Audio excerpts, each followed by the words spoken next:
بسم الله الرحمن الرحيم الحمد لله رب العالمين وصلى الله على سيدنا محمد وعلى آله وصحبه أجمعين. Assalamu alaikum wa rahmatullahi ta'ala barakatuh. Ramadan Mubarak.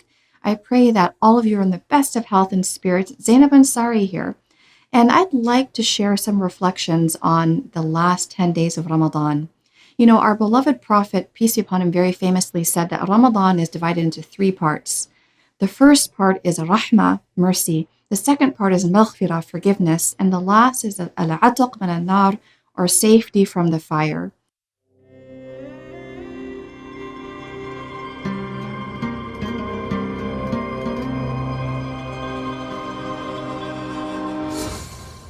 You know, as we go into the last 10 days of Ramadan, I think we become increasingly contemplative, and we are really taking stock of how this Ramadan has been for us, how last year was, how far we've come, what progress we've made, and what setbacks we might have experienced. So as we go into the last 10 days of Ramadan, I really want to urge all of you, really beginning with myself, let's renew our himma, our niyyah. You know, if there is something kind of holding us back, weighing us down, let's ask Allah Ta'ala to alleviate those burdens from us. You know, Allah Ta'ala revealed in Surah Al-Qadr, Bismillahir Rahmanir Rahim, Inna anzalnahu fi Laylat-ul-Qadr, wa ma adraka ma Laylat-ul-Qadr, Laylat-ul-Qadr khayru min alfi shahr. So in this surah, Allah Ta'ala tells us about the night of power and its significance. And Allah Ta'ala tells us that Laylat-ul-Qadr khayrun min alfi shahr, that the night of power is better than 1,000 months. And let's just pause and think about that for a moment. You know, a lot of us are kind of experiencing that point in Ramadan where our motivation might be kind of flagging, and we want to be able to end strong, but we're not really sure how to do that. Well, let's look at the Quran for inspiration, and let's reflect that Allah Ta'ala is telling us that the night of power, that there is a night in Ramadan, and during the last 10 nights, as our beloved Prophet said, alayhi salatu wasalam, there is that night that's better than 1,000 months. Imagine that 1,000 months of worship would be an entire lifetime. That translates to 83 years and 30,417 days.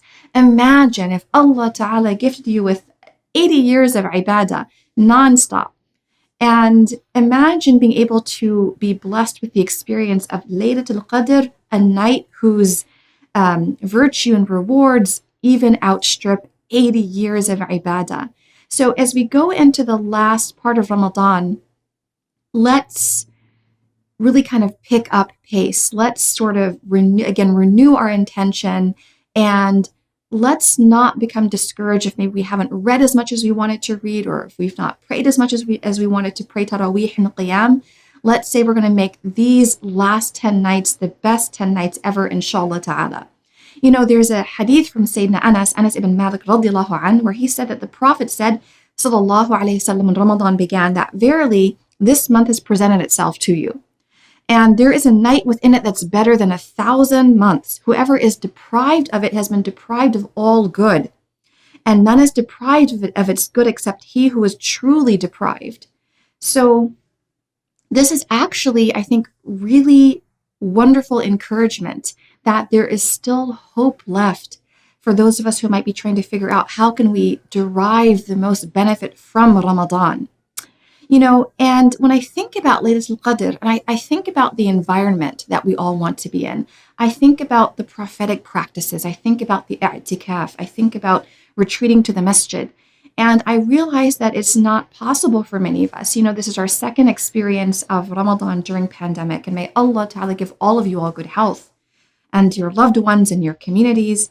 You know, so going into the last 10 nights, I know that some masajid have reopened. There are some opportunities for i'tikaf, but maybe because of life circumstances, maybe because of responsibilities, you're trying to figure out how is this going to work for me to do this during the last 10 nights. So understand that the sunnah of i'tikaf for men is very much in the masjid. So try as much as possible, dear brothers, to go to the masjid. For women, we do have a little bit more latitude in terms of where we actually observe i'tikaf.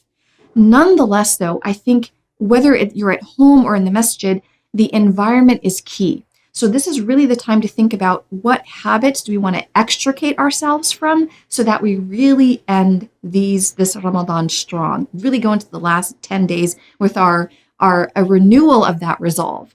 So if we're spending a lot of time on our phones, on the internet, on social media, if we're watching movies and that type of thing or whatever it is, switch that off and think about the environment. Again, Allah Ta'ala tells us in the surah, تنزل الملائكة والروح فيها بإذن ربهم من كل أمر سلام هي حتى مطلع الفجر. So Allah Ta'ala is telling us in that surah that on that night the angels will descend. And the angels and the ruh, the spirit, will descend. And some say that Sayyidina Jibreel alayhi salam. And they'll descend by the permission of their Lord with every matter that's been decided. And it's salam, it's peace, all of that night until the rising of the dawn. So what this tells us, my dear brothers, my dear sisters, is that environment is key. Angels are not going to descend into an environment where there is chaos, where there is acrimony, where there is hostility and negativity, and there's haram entertainment and sinfulness in these things. So we want to make sure the environment is really that it's pure. And part of doing that is just to make sure that we surround ourselves with good suhbah, good companionship. And we are good companions too. We are of good cheer to others. We are the people that if you don't have people around you who can set that example, you set that example, inshallah. Because as Ibn Kathir said about these verses in Surah Al-Qadr, Ibn Kathir said that the angels are descending, number one, in abundance. There are so many angels. The Prophet, peace be upon him, said it's like, imagine the number of kind of like stones and pebbles that you would kind of find out there. Well, that's the number of angels. They're so numerous. So the angels are descending in abundance, and they're descending with a descent of mercy and blessings. And they are actually looking for people who are reciting the Quran. They're looking for people who are engaged in dhikr and circles of dhikr, remembrance. They are looking for people studying sacred knowledge. They are looking for people that are doing that good work. And of course, that also means people who are asking and supplicating Allah subhanahu wa ta'ala for mercy, for forgiveness, for salvation from the fire. So it's a night of peace wherein shaitan, wal'iyadhu billah min, we seek refuge in Allah from him, that shaitan can do no harm. Qatada said in Ibn Kathir's tafsir, it's a night where the arzaq and the ajal, provisions and lifespans are actually measured and determined. So let's make sure that when the angels descend, that they find us in a state of remembrance and supplication. And with that, inshallah ta'ala, I will conclude this. And for my next reflection, we'll be looking at some of the etiquette of supplication and looking at two special prophets and their supplication. So thank you so much. Assalamu alaikum wa rahmatullahi ta'ala barakatuh.